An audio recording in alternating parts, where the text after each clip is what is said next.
It's March 1st, and when you think of March, one of the things you think about is St. Patrick's Day. So I decided to do a little research, and using General One file, I came across this article from Diabetes Forecast called What's the Story with St. Patrick's Day? So America has always been called a melting pot because, like a big pot of soup, it has lots of different ingredients or people who come from all over the world. All these people have brought with them special foods and traditions that make America a pretty interesting place. Maybe your family lived in Italy, China, or Mexico before moving here to America.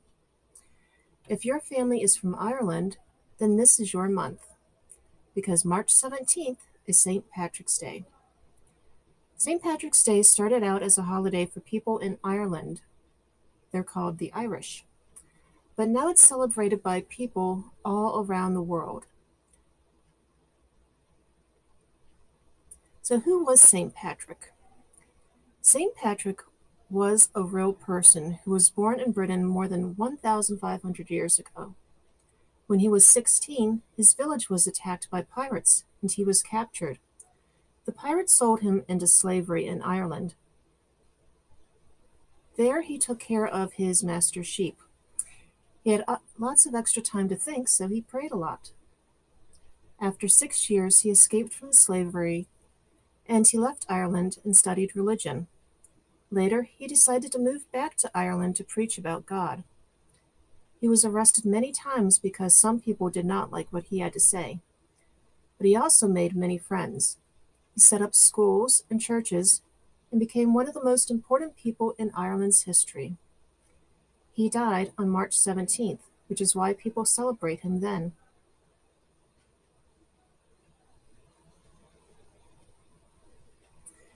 Many Irish people live in America, and so in this country, St. Patrick's Day also is a big deal. Today, in the United States, there are more people whose families came from Ireland than there are people in the whole country of Ireland. In fact, almost one-fourth of all the people living in the state of Massachusetts have family who came from Ireland.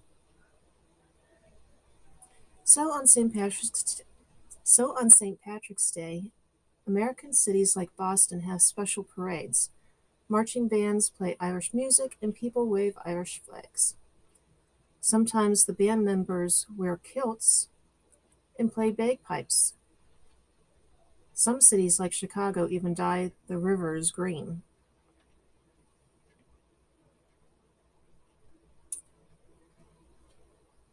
So St. Patrick's Day isn't just about the famous man. People also use St. Patrick's Day to honor everything Irish, including the color green.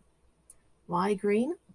This color represents the beautiful trees, moss, shamrocks, also called three-leaf clovers, and plants that grow in Ireland. You might also see a lot of pictures of leprechauns around St. Patrick's Day. These are the little make-believe Irish fairies. In stories, they are tiny people, only about 2 feet tall, and they dress in green hats and aprons. They are unfriendly, and they live alone. They work hard making shoes for other fairies all day and night. Stories say that leprechauns have a hidden pot of gold that can be found at the end of a rainbow. To find a leprechaun, you would have to listen for the sound of a shoemaker's hammer. Only the shoemaker leprechaun supposedly could tell you where to find the pot of gold. But legend says you have to keep a very close eye on that shoemaker leprechaun, because he can disappear as quick as lightning. And when he disappears, there goes your chance of finding that pot of gold. So if you want to learn more about St. Patrick's Day, you can go to our website and go to General One file. And in this article, it also has more things that you can explore. So the St. Patrick's Day, the story behind the celebration and how the color green, beer, and leprechauns fit in. St. Patrick's Day. go to our website, somersetcolibrary.org, and under the Research tab, click on Online Resources. Now, these resources are free to use with your library card, and some of them may require you to give your library card and PIN number. And let's see, I'm going to just type in general. General One file is the website that you want to go to.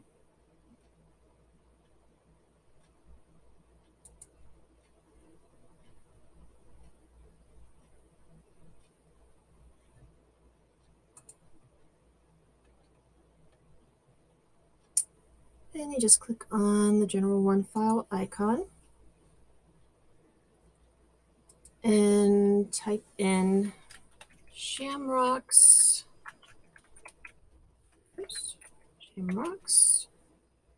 and St. Patrick's Day. And I think I actually went to celebrate St. Patrick's Day.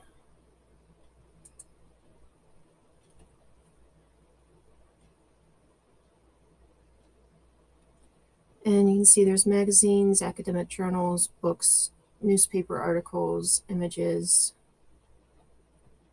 So if your child is doing a book report or something and they need images for their report, they can find them online here. And some pictures of St. Patrick's Day's parades and green fountains. But I went to academic journals. And What's the Story with St. Patrick's Day is the article that we just looked at.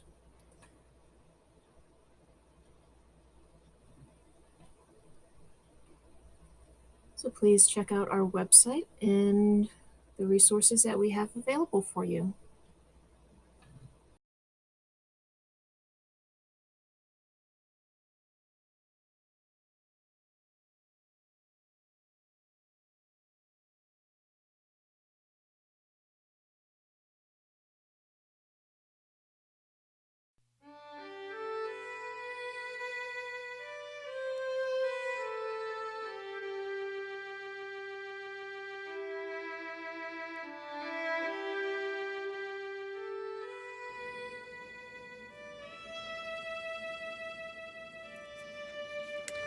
Today I'm going to show you how to take a flat sheet of paper and make this cute shamrock box.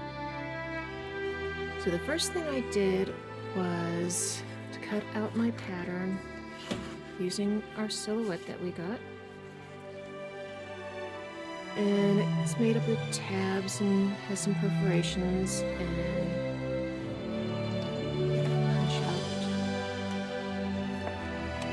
shamrocks in the middle here. Try to carefully get those out. The little stems are a little tricky, so you might need something small and sharp to get in there to help loosen up the stems. The larger pieces should come out pretty easily.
perfectly to get into those tiny spaces. You just carefully punch those shapes out. And once you get everything loosened up here, you could probably even leave them half attached if you wanted to. Just punch that through. Like some places didn't get cut through completely. So you could even leave it like this, where the shamrock is partially attached to the background, and it still has a nice effect to it. Alright, so once you get your shamrocks all punched out, you'll see these tiny perforations along where the tabs will be in each side of the box. So I'm going to start folding. And we're going to glue the side of the box first. So I'll put a little glue on this tab.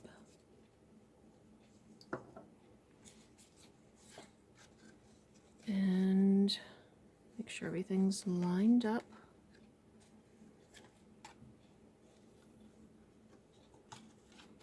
And just hold it there for a second or two. Make sure it adheres.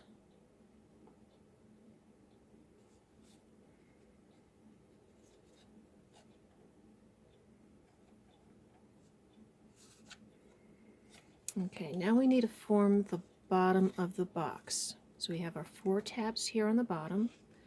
We're going to fold those inward. I start with the smaller tabs first. They'll be the very bottom of the box. And fold over the sides.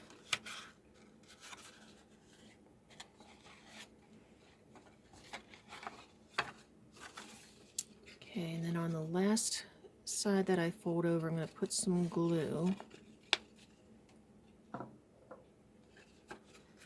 Fold that over. I'm going to press from the inside to hold it in place. And just make sure it's stuck down pretty good.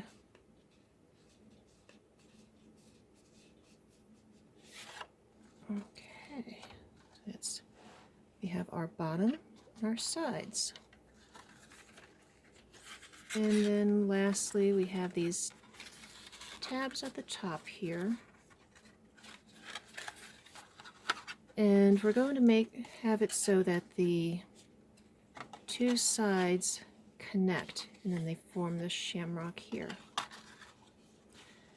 So you notice that the shape was cut out, and then a slit was left on this side. And then if you turn it around, you have the same thing, a slit was left on this side. So when it comes together, the slits are on opposite sides, and they'll join together. And to close the box, I just line up those slits, and ta-da! That's our little shamrock box.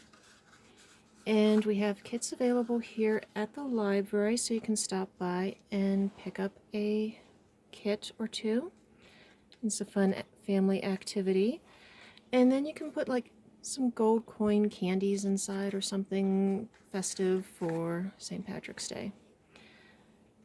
So stop by and pick up a kit, and we'll see you next time. Night.